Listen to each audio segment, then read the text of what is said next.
Si vous m'entendez, oui.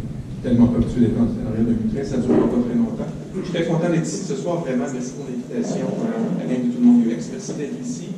Je suis content de vous voir, c'est fun. 10 principes pour concevoir un monde meilleur, rien de moins. Puis je compte sur vous pour le faire. Je viens de partir un mouvement. D'accord? Vous faites partie de cette gang-là. Qu'est-ce que vous en pensez? Plus fort, comme ça. D'accord. Merci. Je suis tellement pas habitué. OK, alors, 10 principes pour concevoir un monde meilleur. Bon, brièvement, comme disait Anastasia, je travaille en UX.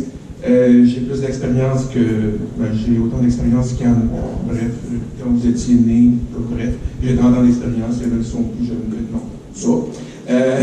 Je fais des conférences à différents endroits, je suis chargé de cours, je fais de l'enseignement, dans mes temps libres, j'écris des bouquins. OK, alors, je commence par un petit réquisitoire ce matin. C'est de commencer. J'en ai assez. J'en ai assez assez d'ignorer ce qui se passe lorsque mon vol d'avion est retardé ou annulé, ou d'être laissé à moi-même. C'est juste à moi que ça arrive. OK, ça marche. J'en ai assez d'avoir l'impression d'être incompétent lorsque vient le moment de choisir un ordinateur ou un forfait cellulaire. J'ai l'impression de me faire fourvoyer.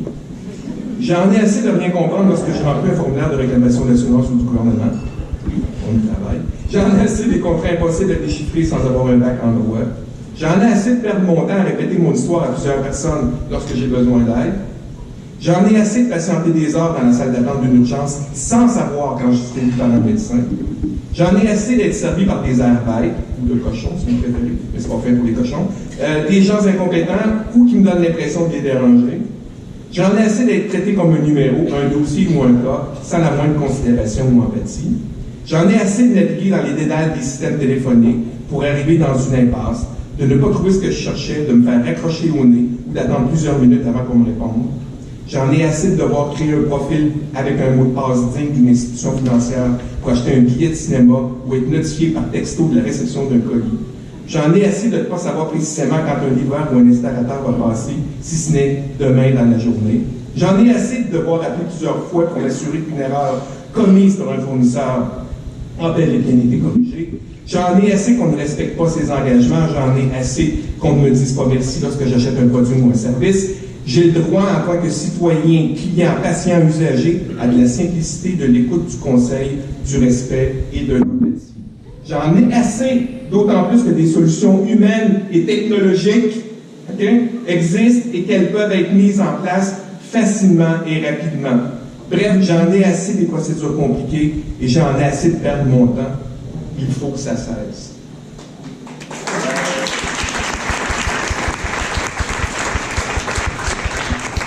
Donc, c'est l'introduction de mon livre. Je cherchais de quoi. Ça fait des années que je m'exprime là-dessus. Je me disais, ça n'a juste pas de bon sens, qu'on endure. Je m'amuse à dire que le monde se complaît dans la médiocrité. C'est peut-être un peu prétentieux, là. Mais je trouve qu'on endure trop de choses, trop d'affaires mal faites, mal organisées, qu'on ne dit jamais rien. Fait que j'ai besoin de votre aide. J'avais des solutions ce soir, mais j'ai vraiment besoin de votre aide. Petit moment de doux. On continue. Alors, quel est le métier qu'on fait, nous, ici, dans la salle? J'ai vraiment l'air d'un politicien. Je me lancerai pas en politique. Il y a quelqu'un qui m'a approché pour ça. Il me dit, hey, tu dois te lancer en politique. Non. OK. Alors, quel métier est-ce qu'on fait? On va faire des tests qui ne marchent pas. Les questions de l'allumette, ça devrait. Merci.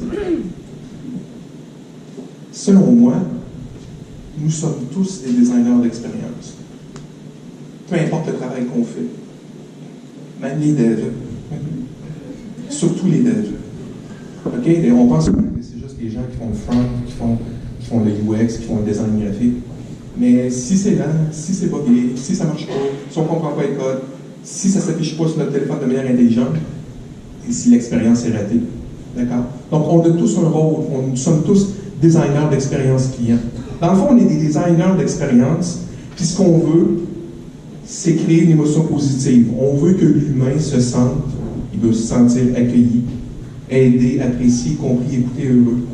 Important, prise en charge, rassuré, reconnu, respecté et surpris positivement. En passant, pour ceux qui prennent des photos, le petit Q, c'est qu'il y a un appareil photo dans le coin supérieur droit. Si vous voulez prendre des photos ou pas. À ce moment-là, je vais rester là 5 secondes de plus que sur les autres assez tard.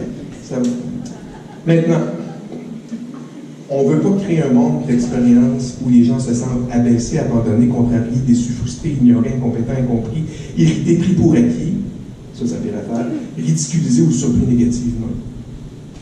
Parce que l'expérience client, dans le fond, qu'est-ce que c'est? C'est l'émotion ressentie par un humain lorsqu'il interagit avec une marque, peu importe le point de contact, peu importe le canal, que ce soit en personne, que ce soit au téléphone, que ce soit sur le web, que ce soit sur l'application mobile. C'est l'impression que je retiens, qui va faire en sorte que je vais en parler en bien ou en mal à ma famille, à mes amis, à mes collègues, et ainsi de suite. C'est pas cartésien, c'est humain. On travaille avec des humains, on ne travaille pas avec des robots. On va parler des chatbots tantôt, mais pour que les chatbots marchent, il faut qu'ils soient humains. Faites là, quelle surprise. OK, fait ça, c'est sur tous les canaux. Dans le fond, moi, quand j'ai commencé à faire de l'informatique, à travers mon âge, on faisait de la... J'étais un peu jeune quand même à cette époque-là, mais les utilisateurs de l'informatique, c'était des geeks. L'expérience, on s'en sacrait pas mal. C'est des cartes perforées, un terminal papier. Si vous ne savez pas c'est quoi, c'est le voir sur Internet. Vous tapez Decklighter. C'est un terminal papier. Alors, ceux qui ont plus de 50 ans dans la salle, qui ont travaillé en informatique, vous allez voir de quoi ça parle. Puis finalement, dans les années 80, on a commencé à parler d'interface utilisateur. Le focus était beaucoup sur les employés, par exemple. Donc, des gens qu'on formait. Il n'y avait pas de web en passant. Il y a une époque, il n'y avait pas de web. Non, mais je n'avais pas. Pour faire le vieux pet, l'ordinateur sur lequel je travaillais, il occupait la pièce ici, puis il y avait moins de puissance que mon iPhone dans mes poches. Donc, on y allait de nuit pour avoir de la puissance, avec un éditeur de caractères, à l'écran complexité. OK, plus de carte perforée. Après ça, le UX est apparu au début des années 2000 à peu près, aux alentours de. Pourquoi non? À cause de quoi? Ah oui, le web, regardons ça, quoi. On s'est ramassé avec du monde qu'on ne formait plus, on ne va pas former nos clients. Ben non, imaginez, moi, je forme une nouvelle application, puis je m'en vais former mes 2 millions de clients. Ça n'a juste pas de bon sens. Donc, on a commencé, finalement, merci, le UX est apparu. Je dirais que depuis 2010, il y a comme une tendance où on parle de CX, de Customer Experience. Tout ça s'emboîte en passant. Un n'est pas la négation de l'autre. OK, parce qu'il y a des gens qui disent. Pour moi, c'est une évolution dans le temps. Puis, comme le dirait quelqu'un qu'on connaît ici, ben, j'aime bien cette appellation-là parce qu'il a écrit quoi il y a quelques semaines, puis je m'en allais faire la même chose. Je disais, c'est une bonne idée, moi, de citer. Dans le fond, c'est quoi le dénominateur commun? Le dénominateur commun, c'est l'humain. D'accord. C'est human experience? Oui, pas mal ça. Parce qu'on apprend à l'école, ce que moi j'ai enseigné pendant des années, concept de psychologie cognitive, tout ça, l'humain, la compréhension de ses besoins, son contexte, et ainsi de suite. Donc, on est vraiment dans le HX, on n'est pas encore là. Mettons, dans 2020, on va se laisser 2 années. Puis Jean-François pourra mettre un trademark dessus. Jean-François, il est là. OK, donc l'expérience est désormais décloisonnée, et cette expérience-là, elle est partout. Donc, elle n'est plus sur mon téléphone, elle n'est plus juste en boutique, elle est à différents endroits, elle est pour en point de service, elle est vraiment partout. C'est du, ouais, c'est comme vous voulez, là. Étoile, point étoile pour les vieux, l'alpha et l'oméga, peu importe. Il y en a qui... OK, ça vous fait. OK, donc, qu'est-ce que j'ai fait? Je suis parti des pères fondateurs du UX. Il n'y a personne qui réagit, ça m'inquiète beaucoup. Bon, OK, ça marche. Alors, je voulais voir si vous suiviez. OK, c'est le fun des nouveaux livres, là, mais ces 3 gars-là, il y a des filles aussi, mais malheureusement, les filles n'ont pas écrit de bouquins tant que ça. C'est pas parce qu'ils n'étaient pas bonnes, c'est parce qu'ils ont moins publié. Et ces 3 gars-là ce sur quoi on travaille aujourd'hui, c'est basé sur leurs travaux. OK, à l'époque où Nielsen faisait des ouvrages plus scientifiques que ce qu'il fait maintenant. Mais j'étais vraiment dans le York. Donc, il y avait toutes les Golden Rules of Design, les heuristiques de design. Je ne sais pas si vous avez appris ça à l'école ou vous l'avez lu. Puis, moi, ce qui m'a intéressé, c'est de prendre ces principes-là, de faire une rétro-ingénierie, puis de voir si ça ne s'appliquerait pas dans le monde réel. C'est ça que j'ai fait comme exercice l'été passé. On occupe ces étés comme on peut. Donc, je suis arrivé avec 10 principes pour concevoir l'expérience client. Et moi, je dirais que c'est 10 principes pour concevoir un monde meilleur, rien de moins, n'ayons pas peur des ambitions. Alors, j'ai 30 minutes pour vous parler de ça, même pas. Ça va aller très vite. Mais, viendrez me voir après, on pourra jaser ça. OK. Je suis tombé sur cette statistique-là fort intéressante, sur cette étude faite par Pricewaterhouse, qui disait que ce que les gens apprécient le plus en expérience client, regardez, c'est quoi? C'est pas le fun en passant. Je dis pas que c'est pas bon, là. Regardez ce que ça dit, là. Efficacité, convenience, knowledge service, easy payment, friendly service. Des affaires quand même assez simples. J'ai trouvé ça fort intéressant. ça vient confirmer des hypothèses que j'avais au fil des années, qu'on peut commencer par la base, s'il vous plaît, avant de commencer à penser à s'élever. Pensons à la pyramide de Maslow. Je veux dire, si on n'a pas de toit, on crève de faim, on ne pensera pas à l'élévation de soi. C'est logique, mais ça m'a même affaire en expérience client. Je veux dire, si je suis accueilli par un alphabet, je ne suis pas capable d'acheter, les locaux sont laids, le site web, c'est la même histoire, je ne suis pas capable de me loguer, c'est compliqué, créer un compte, c'est l'enfer. Je ne penserais pas à faire comme « Ouh, il m'a fait un super wow, quelle surprise! Je vais continuer d'aller là. » Non. C'est fait que commençons par la base. Donc, le premier élément qui bug le plus, c'est les obstacles. Donc, l'idée, c'est d'éliminer les obstacles. Donc, qu'est-ce qui irrite le plus le monde? Ben, c'est attendre. Attendre au téléphone, attendre pour obtenir un renseignement, attendre qu'on nous rappelle, attendre dans une file, attendre sans savoir ce qui se passe. Ça, c'est l'affaire qui m'énerve le plus. Qu'un commerce s'ouvre en étant au froid ou sous la pluie ou les deux, comme la dernière semaine. On ne savait pas quelle saison on était. Attendre un courriel. Faire des efforts, c'est la deuxième chose que les gens détestent le plus. Donc, chercher les heures d'ouverture.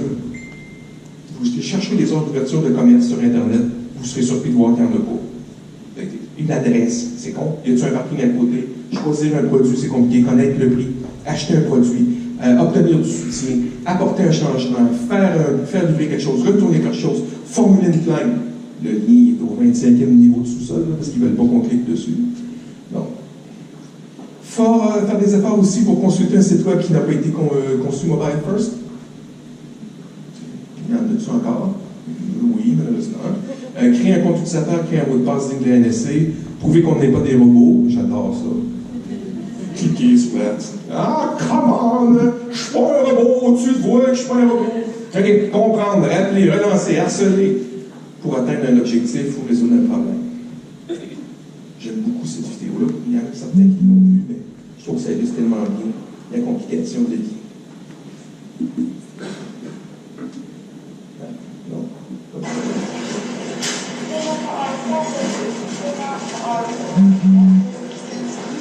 Hey, just thanks. You sure? Yeah. Username? Nick Ann? No. And 1983? No. Zandy Pops? Sorry. Zandy Pops? No, okay. Don't worry, what's your postcode? Oh, it's GU749ZT. Welcome back, Nick Forever. Please listen carefully to the spread license agreement before continuing with your purchase of the loaf of bread. If you cannot, blah, blah, blah. You also agree not to use any bread-based product for any purposes prohibited by the United Kingdom law, including without limitation design, development, and manufacture of missiles, chemical, nuclear, or biological weapons. Tick. I'm afraid you've timed out. What? Sorry. Hello? Excuse me. Oh, yeah, hey. Just what, sir? Yeah, we just... What's your username? It's Nick Forever, but not before, not the... Gotcha. Yeah. Okay, I'm just going to check that you're a real person. Could you say that? It's not even worth Okay, it. how about this one? You know what, forget it. Which one? I've had a pot of ice. You're in. Great, I'm in. £8.85. It's supposed to be 98 pence. Plus express delivery. What's that? Oh, well, it's express delivery. It's fast on its own. Standard. Standard delivery, that's £4.99. Why? Bread insurance. You didn't take the don't decline bread insurance option. You know what, I think I'll risk It it. is quite close to the sell-by date. Don't care. 98 pence it is. If you want to pop back in 5 business days, it'll be ready for your collection. Well, I need it now, obviously. Oh, okay, so you want the take-home today price, well, that's £3.27. You know, I'm going to go. Come back soon!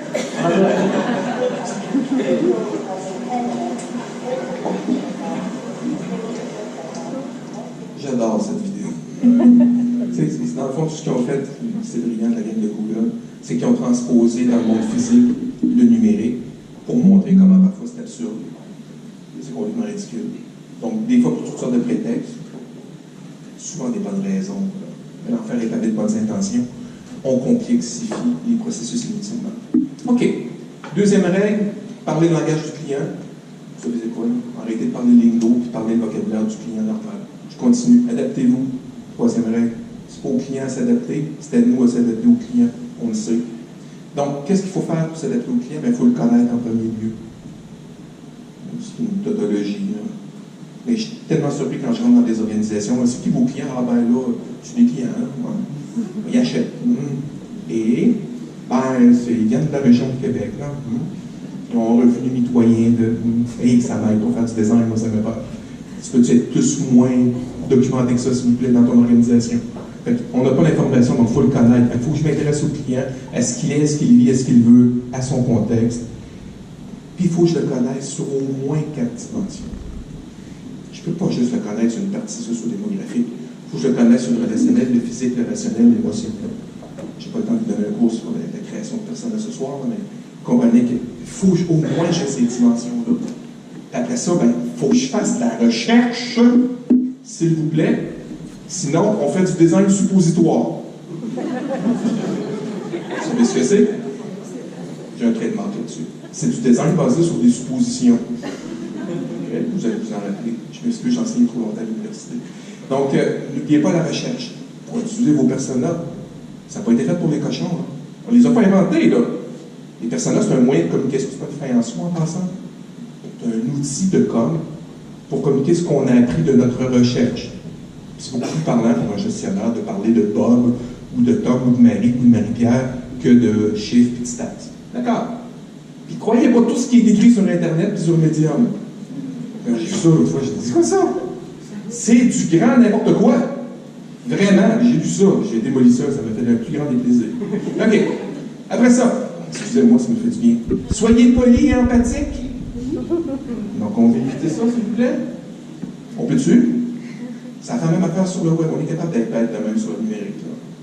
Mais physiquement, combien de fois vous faites accueillir par des faces comme ça, dans les commerces à différents endroits? Je suis toujours impressionné. Je suis comme, salut Sunshine, comment ça va? T'as une dure journée, une dure nuit, oui, et I don't care. OK, tu peux-tu bâtir une relation avec moi, s'il vous plaît? Tu peux-tu être de bonne humeur? Fait que le bonjour, le merci, le s'il vous plaît, le vous, les petits mots magiques. Pierre connaît bien ça à Québec, c'est un gars qui travaille au Starbucks, c'est vraiment le barista de Starbucks le plus pété que je connaisse. Puis je ne vais pas juste dans ce Starbucks, là. Je dépense trop d'argent, j'aurais dû acheter des actions. Donc, il est vraiment impressionnant, il connaît tout le monde par leur prénom, s'informe de toutes les nouvelles de tout le monde, de tout ce que tout le monde a fait, le petit, les enfants.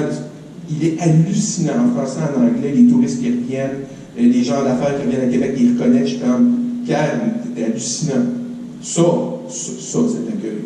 OK, dans un McDonald's l'été passé, j'ai été surpris, j'étais aux États-Unis, il y a un monsieur qui est à l'arrière du comptoir, puis à chaque fois que quelqu'un achète son Big Mac ou peu importe son wrap, il dit « My name is Rob, and I appreciate your business. » Je suis comme « What? WTF? » C'est donc que quoi? Je suis dans un McDo, il y a quelqu'un qui me dit « Merci de dépenser mon argent là. » Il a dû trouver que je faisais pitié, j'avais eu chaud, j'étais en moto, j'étais un Québécois, j'ai un accent québécois aux États-Unis, j'étais dans le Sud. Je me suis assis à côté et systématiquement, tout le monde me disait « Bonjour, mon nom est Rod, puis j'apprécie que vous fassiez affaire avec nous autres. » J'étais comme « Hey! C'est quand la dernière fois qu'un fournisseur vous a dit ça? Que Rogers, Bell, Telus, name it, là, Fido, qui vous a dit « Hey, merci beaucoup, on apprécie vraiment votre dépense. » Y a-t-il quelqu'un? Avez-vous, si vous l'avez, vous me l'enverrez, je vais l'encadrer. Je vais prendre des photos, je vais en parler. OK. Soyez poli, courtois, ne soyez pas brusque, n'élevez jamais le ton, mettez-vous à la place du client. Puis des concepts simples. Du ce qu'on voudra chez Apple, ils l'ont sur certaines affaires. Ben, les aides d'honneur. Moi, il y a des gens qui m'en ont parlé, qui m'en parlent encore. Je suis allé à l'époque, là, je me suis acheté un iPad 2. Puis ils m'ont fait une aide d'honneur. J'ai même pas eu ça à mon mariage. J'ai dépensé 800$. J'ai aimé ça. C'est pas extraordinaire. Ils l'ont. OK? Ça. Les cliniques vétérinaires sont hallucinantes. Ils vous envoient une carte de condoléances quand votre chien est mort. Puis en plus, cette compagnie-là, ce qu'ils font, c'est qu'ils appellent le propriétaire une semaine plus tard pour savoir comment ça va. Les médecins ne font pas ça. C'est vrai que ça ne coûte pas le même prix. Mais les vétérinaires appellent, puis là, comment ça va? Puis prenez pas un chien tout de suite, faites votre deuil, on va vous aider, prenez le temps. Ça, c'est de l'expérience client. Ça, c'est extraordinaire. Ça, c'est un choix que je m'étais acheté. C'est pas chez moi, c'est à la photo du site web. Il y en a qui pensent que j'ai des statues. Mais ça, j'ai appelé. Je ne l'ai plus, je m'en suis départi. Mais quand je l'ai assuré, la compagnie d'assurance où j'ai appelé, ils m'ont dit « Wow, monsieur! » J'ai aucune idée si c'est de quoi qu'ils parlaient, mais c'est pas grave. J'avais comme « Oh oui! Vous vous êtes gâtés. Puis en plus, il va faire beau demain. Vous allez pouvoir aller la chercher et rouler. » Oh! Vas-tu t'envoyer ton petit pink slip par la porte, par courrier électronique? Mais on recule, là. C'est OK. C'est de la bonne expérience client. 5, diminuer l'anxiété. Ça va bien. Fait que, ça. Comment on fait pour réduire l'inquiétude des gens? On travaille avec des êtres humains, tout le monde est anxieux. Qu'est-ce qui provoque l'anxiété? Pas savoir ce qui va arriver. C'est aussi simple que ça. C'est pour ça qu'on est énervé la première fois qu'on est allé faire un plombage. Je sais pas, qu'on est allé chez le dentiste, on est comme. Après la deuxième fois, tu fais comme. Non, mais. C'est jamais le fun. J'aimerais pas cette dentiste. Donc, explique clairement les étapes d'un processus. J'aime beaucoup ce que la Société d'assurance automobile a fait. Un disclaimer, c'est moi qui l'ai fait. C'était bien réalisé. On a fait de la recherche. 70 entrevues d'une heure pour comprendre les différents types de clientèle. Donc, 70 heures, 200 pages, juste pour la recherche. Je parle pas de l'analyse. Donc, on a modélisé ça en documentant clairement le processus. 1, 2, 3, 4, 5. Une grosse révolution. Je les clique là-dessus. Puis après ça, on a pensé au W5, what, why, when, where, whatever, and what the. Le quand, comment, qui, comment ou pourquoi. Dans le fond, c'est pas compliqué. À chacune des étapes, on explique le délai, la durée, combien y a-t-il des papiers, ça va prendre combien de temps. Les affaires de base. Vous seriez surpris de toutes les convocations pour savoir que vous n'avez jamais ces renseignements. OK, tu as des clients informés. J'aime beaucoup ce que l'interface de Poste Canada. Ça. Donc, la fâcheuse habitude de livrer certaines colis en retard, mais au moins, je suis capable de les suivre. Donc, ça me donne du feedback. Je trouve que cette approche-là est intéressante. J'aime beaucoup ce que Casper, vous connaissez Casper? Fabricant de matelas qui vous sont livrés par Internet. C'est quand même assez cool, vous livrez une boîte, puis vous déballez ça. Vous enlevez le papier, là, ça gonfle. Ma grand-mère capoterait parce qu'elle pensait que c'est de la science-fiction. Mais on va super bien. Ils ont une belle. Le matelas est livré en à peu près 3-4 jours. Il y a personne qui me dit je reste en campagne. On livre juste les samedis, 2 fois par mois. Fait que là, j'ai merci beaucoup. Je vais aller acheter ailleurs. Vous comprenez? On fait face à une économie maintenant que je peux acheter un matelas en ligne, puis me le livre 3-4 jours plus tard. Puis m'envoie des courriels. Le compte à rebours a un meilleur sommeil. Ce soir, le prochain arrêt, le pays des rêves. Ils sont brillants, l'emballage, tout est parfait dans cette compagnie. Autre moment doux, je continue. Je me suis aperçu qu'en mettant ça, tout le monde fait « Oh! » Fait qu'après ça, 6e règle, anticiper le besoin, donc prévoyez à l'avance ce dont le client aura besoin. Ça, je trouve ça brillant, je ne comprends pas qu'on n'ait pas ça nulle part au Québec. Dans les toilettes, les gars, les filles, ce serait bien, mais les gars dans les toilettes, ça ne se lave pas souvent les mains. Et on est tous rendus avec des séchoirs. Je ne suis pas certain que tout le monde s'en sert non plus. Fait que moi, je suis toujours comme, je touche-tu à cette affaire-là qui grouille. Je ne vois pas que ça grouille, c'est sûr. Puis, pendant ça, à West Hamilton Market, il y a un petit accroît, cette affaire, on prend le pied, on tire comme ça ouvre la porte. C'est tellement facile. Comment ça se fait qu'il n'y a personne qui a pensé à ça avant? Ça m'évite de toucher à la poignée, là, il est dégueulasse. OK, ou de traîner un papier, je ne sais trop quoi. Je suis peut-être trop dédaigneux, mais non, c'est une bonne idée, hein? OK. J'étais dans un hôtel pour faire une conférence l'autre fois à l'hôtel Chéribeau, c'était en pleine semaine de relâche, donc c'était plein d'enfants. Puis ce que j'ai aimé voir, dans la machine distributrice, il y avait des maillots de bain. C'est quand même cool. Puis il y avait des couches pour enfants. Mais il y avait des couches. J'étais comme, OK, t'as pas juste mis des M&M. T'as pensé à. Tu y vas avec les enfants, t'oublies le maillot, il y a une piscine, ils veulent se baigner. Il y en a qui ont des enfants dans la pièce, en tout cas. Des projets, en tout cas. Éventuellement. Je trouve ça intéressant. Encore moi, cet été, j'étais au Maroc. 600 km de moto cette journée-là. Mon air climatisé ne fonctionnait pas, il faisait 43 degrés.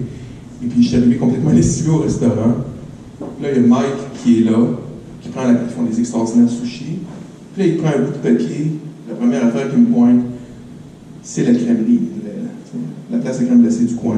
Il faut absolument que tu ailles là. À part manger des sushis, prends pas le dessert ici. Va me prendre de la crème glacée là-bas. Puis ils font de la crème glacée hallucinante. Plus 2 autres spots. Est-ce que c'est de la belle expérience client? Comment on peut transposer ça dans le travail qu'on fait si on est du côté numérique?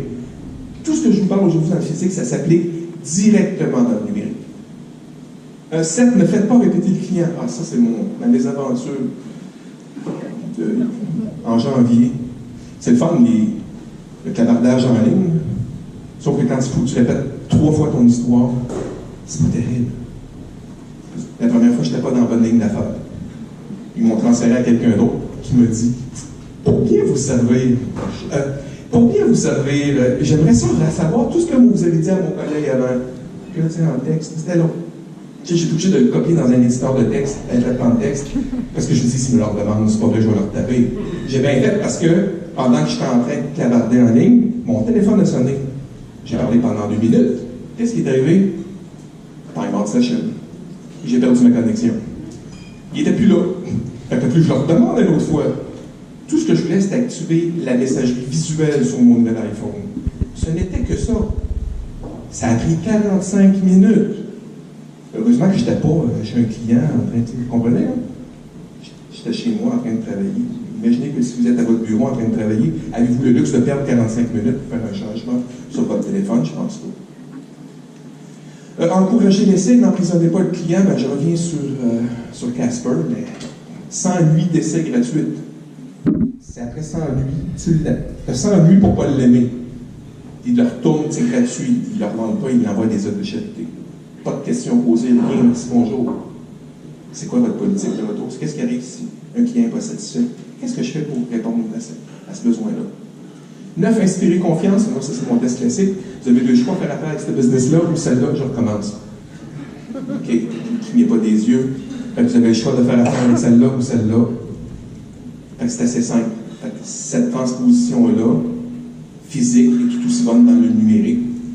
Et c'est d'ailleurs une petite université qui s'appelle Stanford aux États-Unis qui a fait un test avec plusieurs personnes et s'est aperçu que l'apparence visuelle, l'esthétique d'un lieu ou d'un site web est le premier facteur de confiance qui décide est-ce que je poursuis la relation ou je pars en courant. Alors, il y a beaucoup de gens, on va en reparler tantôt à South by Southwest, mais la relation client, l'expérience client, il y a beaucoup de gens qui ont comparé ça à du dating. C'est le premier contact. Mettons que c'est un blind date, tu vois la personne, fait comme tu t'en vas en courant, c'est ça. Après ça, tu bâtis une relation, puis après ça, ben, il se passe de quoi? OK, c'est le même concept en expérience client. Donc, c'est le premier facteur de confiance, et c'est pour ça, par exemple, que les boutiques Nespresso ont l'air de ça. Il n'y en a pas une de pareil en passant. Je m'amuse de les photographier quand je voyage. Elles sont toutes aussi hallucinantes les unes que les autres. D'accord? C'est pour ça que le personnel a l'air de ça aussi. Ils ont créé des uniformes. Je ne dis pas que tout le monde devrait avoir un uniforme, c'est pas ça que je dis. Ils ont créé une atmosphère, un club select. Bon, on peut débattre de différents éléments autour de ça, mais je parle juste de l'expérience client.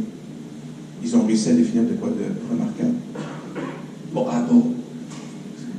C'est assez dur à battre. Il y a des gens qui ont un line-up pour aller au magasin à New York, qui est ouvert 24 heures sur 24, juste pour voir le magasin. Ils achètent en passant. C'est qu'ils ont réussi quelque chose. OK. Il y a même des jardins qui font des choses intéressantes. Je ne sais pas qui en font pas d'habitude, mais j'ai été surpris. Au nord de Québec, à Val-Bélair, ceci est le nouveau guichet automatique de Desjardins. Donc, c'est un espace beaucoup plus grand. Juste pour vous aider, là, le guichet est ici en passant. Il est en arrière du lieu. Mais c'est ce que vous voyez de la vitrine. Donc, c'est un lieu, il y a des divans, il y a de la télé, il y a un téléphone pour contacter, il y a une tablette pour... C'est vraiment bien fait. Je ne me suis pas senti dans un placard à balai. Non, mais c'est agréable comme expérience. J'ai comme, ah, wow! OK. Vous avez réimaginé un peu le concept d'expérience client d'un guichet. OK. Qu'est-ce que ça va donner? On ne sait pas encore, c'est nouveau. Mais je trouve la démarche fort intéressante. OK. L'expérience client, c'est un peu partout. Quand j'ai vu ça, moi, à Pâques, le cœur m'a levé, mes yeux ont saigné. Joyeuse Pâques, vous souhaite l'équipe S, parce qu'ils sont beaucoup. J'aime ça. C'est du Joyeuse Pâques qui vous souhaite? J'en ai aucune idée. Mais il était où en 2e année? Ça se peut pas. C'est un excellent pâtissier de Québec. Mais je suis comme, man, arrête de faire ça. Ils vont faire fuir du monde. OK. Bon, un petit joker, 9 primes. Prévenez les erreurs, on les connaît. J'ai une voiture de location, il faut que je la retourne. Fait que là, il y a des inspecteurs. viennent vérifier si je ne l'ai pas trop battu. Ils m'ont mis un coupon. Ça, c'est le coupon papier. Pour me connecter sur Internet. J'adore ça que le deuxième champ soit le premier champ du formulaire, puis que le premier champ soit le deuxième champ du formulaire en ligne. Champion. Tu sais, il y a une chance sur deux de l'avoir. Ils se sont trompés. Comment ils ont fait ça? Je serais curieux de voir combien de personnes se plantent. Parce que, excuse-moi, là, le premier champ, inspection, j'aurais eu tendance à marquer N, l'écrire, 8 derniers, 8 caractères du NIV. Numéro d'identification du véhicule, tout le monde sait ça. On le sait très bien. Mais, je suis comme, man, arrêtez de faire ça. Qu'est-ce que tu pointes? Il s'appelle VN en plus. Il s'appelle VN, oui, en plus. Ah oui, VN. Ah oui, en plus, tu vois, il n'avait même pas vu. Fait que VN.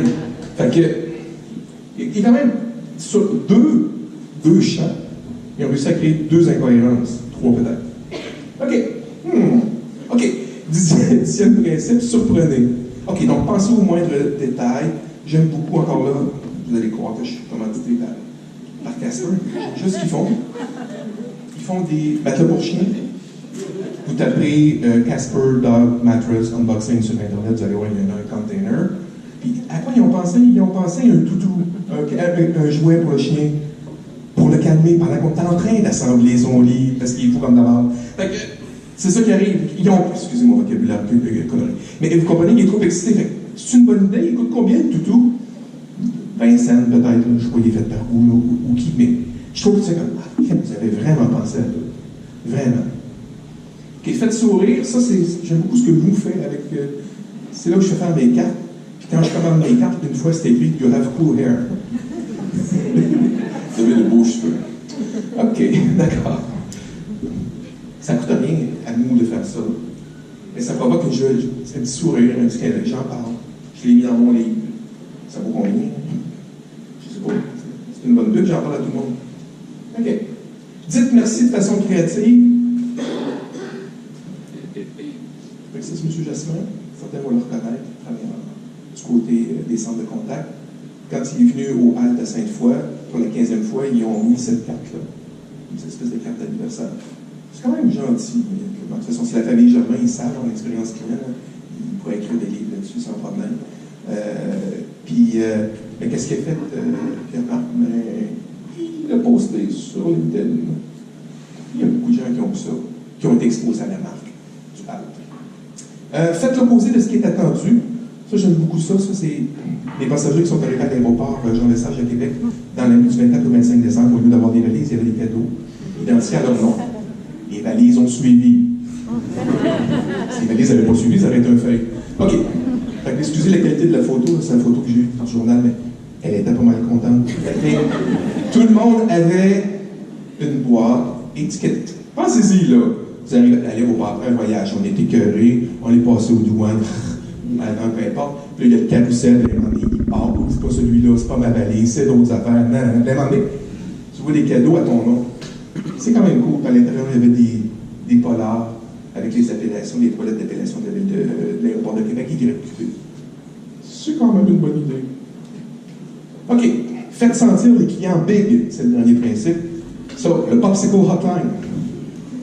Popsicle Hotline, c'est un hôtel, le Magic Castle Hotel aux États-Unis. Les enfants sur le bord de la piscine prennent le téléphone rouge pour commander un popsicle. OK?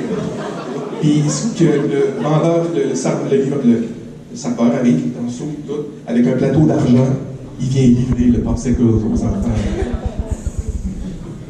Ça leur a donné une cote d'amour sur TripAdvisor de malade. C'est même pas un hôtel 5 étoiles, c'est un 3 écarts. D'accord? Mais la chose tellement inattendue qu'ils ont fait a provoqué une belle émotion.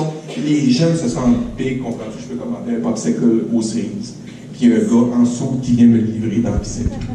C'est quelque chose. Fait, tout ça est intéressant. Je trouve qu'on peut faire la même affaire aussi du côté du numérique. OK. Fait que c'était les 10 principes. J'ai besoin de vous. OK, fait que là, je vous ai dit plusieurs faire comme la soirée. Fait que j'ai besoin de vous pour faire un monde meilleur. On travaille tous dans cette business-là. Là, je dis, je suis un peu trop fort avec mon terme. Ben non. Qu'est-ce qu'on fait, nous autres, comme job? On rend le monde meilleur. C'est ce qu'on fait, on simplifie la vie aux gens, là. C'est façon de travail pour des compagnies qui veulent faire de l'argent, on se comprend, là. Mais à part ça, on fait quoi? On simplifie la vie aux gens, on veut que ce soit plus facile, plus agréable, plus beau, plus esthétique, mieux fait, plus vulgarisé, sans bas. C'est ça qu'on fait ou... Ben, c'est ça, j'ai besoin de vous, fait qu'on continue là-dedans. Si tout le monde fait un bon travail là-dedans, on va arrêter de parler de ça. Ça va juste être parfait! OK, merci.